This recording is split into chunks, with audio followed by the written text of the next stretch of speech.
नमस्कार मित्रांनो, मी प्राध्यापक नामदेवराव जाधव. 24 डिसेंबर ही आपली अल्टिमेटमची तारीख आहे आणि 24 तारखेला मराठा आरक्षणासंदर्भातला निर्णायक निर्णय व्हायला पाहिजे अशा प्रकारची सर्व समाजाची भावना आहे. परंतु मधल्या काळामध्ये जे काही मागासवर्ग आयोगाच्या सदस्यांचे राजीनामे झाले आणि त्याच्यामुळे जे आपल्याला 24 तारखेची डेडलाईन होती ती आता आम्हाला पाळता येणार नाही असं सांगायला सरकार मोकळं होऊ शकतं.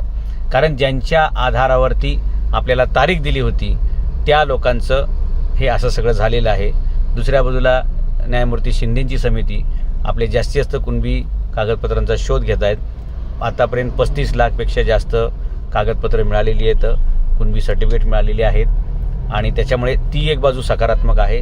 राहिला प्रश्न दुसरी बाजू की आपल्याला 50% आतून आणि ओबीसीमधून जे आरक्षण देण्याची आपली मागणी आहे त्याची पूर्तता जर सरकारने करायला टाळाटाळ केली तर आपण पुढे काय करायचं असा एक नवीन प्लॅन बी आपल्याला आत्तापासून विचार करावा लागेल आणि अचानक आपल्याला तयारी करता येणार नाही. म्हणून पूर्ण सज्जतेनं आणि सतर्कतेनं पुढे जात असताना आपण थोडासा विचार करून चांगले पर्याय हातात घेतले पाहिजेत आणि त्यानुसार एका चांगल्या पर्यायाबद्दल चर्चा करण्यासाठी मी आपल्याशी हा संवाद करतोय.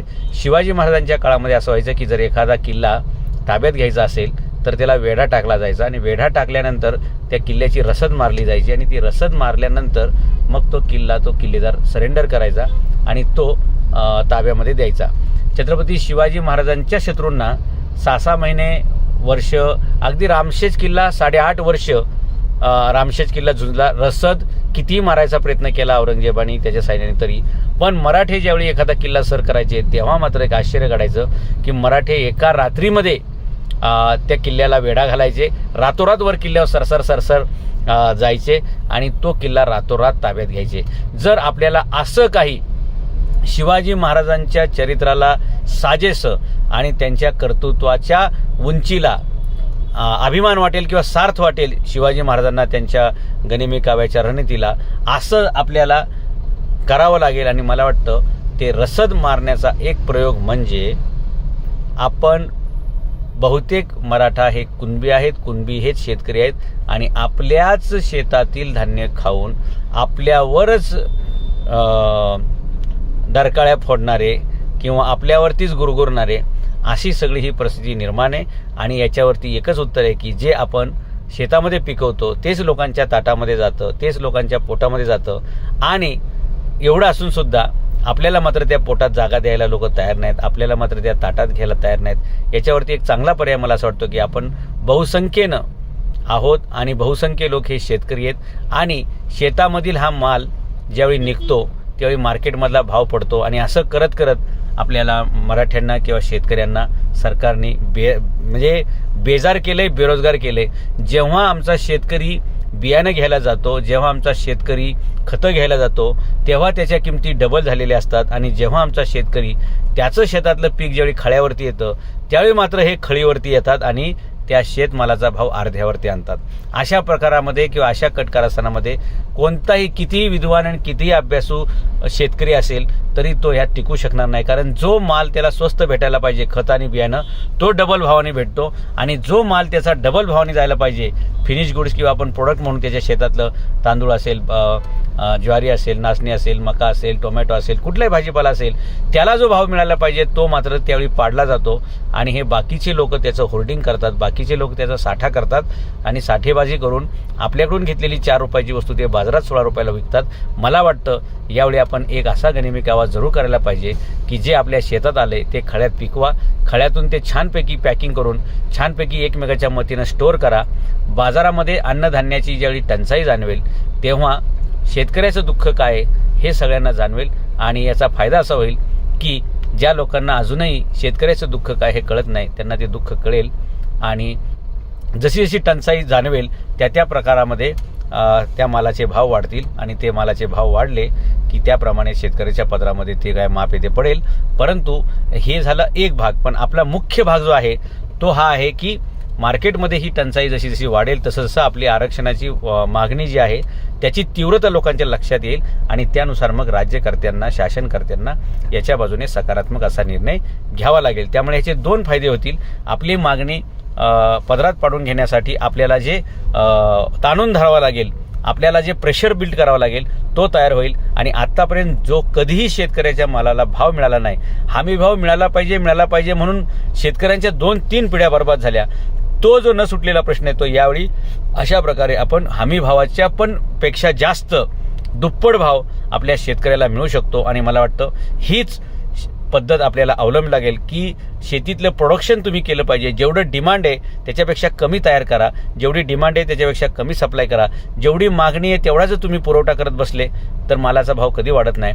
तुम्ही मालाचा भाव वाढवायचा असेल तर मालाची सप्लाय कमी केली पाहिजे, मालाचं प्रोडक्शन कमी केलं पाहिजे. आणि त्या वेळेनुसार डिमांड जसं वाढेल त्या प्रमाणात थोडं जसं गल्फ कंट्री करतात, गल्फ कंट्री एकदमच पेट्रोल जर काढून टाकतील, एकदमच डिझेल काढून ठेवतील तर त्यांच्या पेट्रोल डिझेलचे भाव एकदम खाली पडतील. आणि म्हणून त्यांची जी ओपेक नावाची संघटना आहे ती सातत्याने सगळ्या देशांना, म्हणजे जेवढे मुस्लिम राष्ट्र आहेत, जेवढे पेट्रोल डिझेल निर्माण करणारे राष्ट्र आहेत त्या सगळ्यांना एकत्र करून त्यांनी ओपेक नावाची एक संघटना काढलेली आहे, ऑइल पेट्रोलियम इकॉनॉमिक कंट्रीज असं काहीतरी फोरम आहे त्यांचं.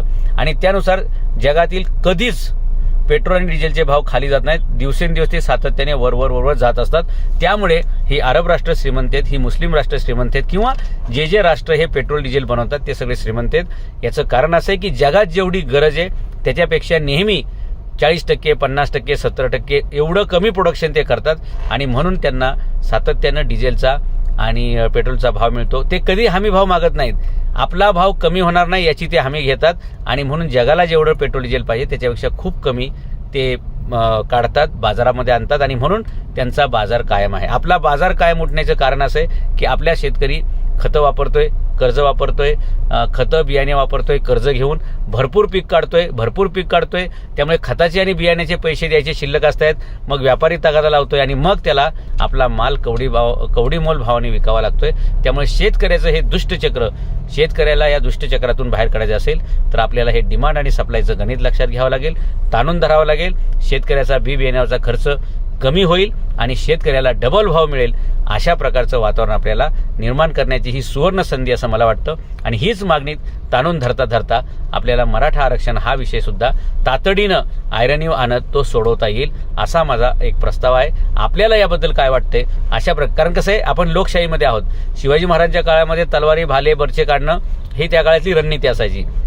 आज आपण लोकशाहीमध्ये आहोत. आपण अशा प्रकारचं कायदा आणि सुव्यवस्था हातात घेऊ शकत नाही. अनेक मुलांवरती केसेस तयार होतील, अशांतता निर्माण होईल, कायदा आणि सुव्यवस्थेचा प्रश्न निर्माण होईल, 2 समाजामध्ये तेढ निर्माण होतील. आणि ह्या सगळ्या परवडणाऱ्या गोष्टी नाहीत. शेवटी आपण एका देशाचे नागरिक आहोत, एकाच समाजाचे घटक आहोत. फक्त आपल्या प्रश्नाबद्दल लोकांना जी संवेदना पाहिजे ती संवेदना नाहीये.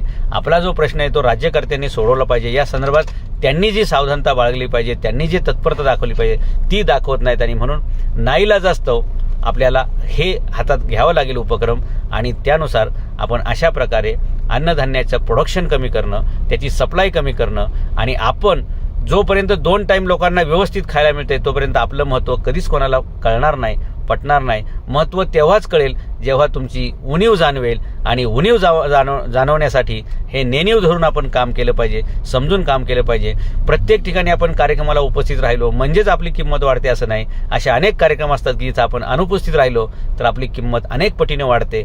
मला वाटतं शेतकरी बांधवांनी सुद्धा हा विचार जरूर करायला पाहिजे. शेतकऱ्यांच्या मुलांनी सुद्धा आपल्या बापाला न्याय मिळण्यासाठी, आपल्या मापाला न्याय मिळण्यापाशी, आपल्या पिकाला भाव मिळण्यासाठी आणि आपल्या न्याय हक्काचा लढा पुढे नेण्यासाठी अशा प्रकारचं करता येऊ शकतं. त्यामुळे जे आता पिकले खळ्यात ते ठेवूया आपल्या घरात. आणि जे बसलेत घरात त्यांना आपण दाखवून देऊया की आमच्यामुळे तुमचं पोट, आमच्यामुळे तुमची घरं, आमच्यामुळे तुमच्या सत्ता, आणि आम्ही मात्र उपरे होतोय हे तुम्हाला लक्षात येत नसेल तर तुम्हाला उपरं केल्याशिवाय, तुम्हाला उघडं केल्याशिवाय आणि तुम्हाला उघडं पाडल्याशिवाय हे जनतेला कळणार नाही. आणि म्हणून या पुढाऱ्यांना, ह्या मदोन्मत्व पुढाऱ्यांना, या राजकारणी लोकांना जर ताळ्यावर आणायचं असेल आणि आपला प्रश्न काय आहे ते ताळ्यावर आणण्यासाठी त्यांना खळ्यावर न्यावं लागेल. आणि खळ्यावरच्या वस्तू जर आपण खळ्यातच दाबून ठेवल्या तर मात्र ह्यांना मळ्यात यावं लागेल. आणि मळ्यात आले की मग लक्षात घ्या, युद्ध रणांगण जिंकणं हे तर मराठ्यांच्या 5वीला पुजलेले. त्यामुळे आपण अशा प्रकारचं आधुनिक युद्ध जरूर करायला पाहिजे आणि ज्याच्यामध्ये आपल्याला न्याय मिळेल, पण रक्ताचा थेंबही न सांडता आणि कोणत्याही व्यक्तीला त्रास न होता आपल्या मागण्या पूर्ण करून घेण्याचा मला वाटतं हा पण एक प्रयोग आहे. आणि त्यासाठी फक्त आपला संघटितपणा पाहिजे. आपले जे भाऊ अडचणीत असतील त्यांना मदत केली पाहिजे. ज्या शेतकऱ्यांना थोडीफार पैशाची गरज पडेल त्यांना समाजाने तात्पुरते उसने दिले पाहिजे, जेणेकरून ही टंचाई जेवढे दिवस जाणवेल तेवढ्या कमी कालावधीमध्ये मात्र आपला प्रश्न सुटू शकतो. आपण कृत्रिमरित्या हे करायचं नाही, पण जे नैसर्गिक आहे, जे आपल्या खळ्यावर आहे ते खळ्यावर डायरेक्ट आपल्या घरी नेऊन स्टोअर करायचे, कोणालाही मार्केटमध्ये विकायचं नाही. कारण आपण 4 महिने 5 महिने वर्षभर कष्ट करून जे कमवतो त्याच्यापेक्षा कित्येक पट एका दिवसात सौदा करणारे दलाल आडते हे कमवतात. आणि पुढारी मात्र कायम हे दलाल आडत्यांनाच धार्जिन राहिलेले आहेत. त्यामुळे वर्षभर घाम घालणाऱ्या, वर्षभर कष्ट करणाऱ्याच्या पदरात 2 रुपये सुद्धा पडत नाहीत. आणि सकाळी माल घेऊन संध्याकाळी विकणारा मात्र दुप्पट भावात दुप्पट नफ्यामध्ये ते पैसे कमवतो. याही गोष्टीला आळा घालण्यासाठीचं एक ट्रायल आपल्याला करता येईल, एक सुवर्ण संधी म्हणून आपल्याला याकडे बघता येईल. आणि लोकशाहीच्या चौकटीत राहून कोणाचाही रक्ताचा थेंब न सांडता शांततेच्या मार्गाने आपल्याला हा प्रयोग करून पाहता येईल असं मला वाटतं. तुमचे काय प्रतिक्रिया असतील जरूर तुम्ही सांगा.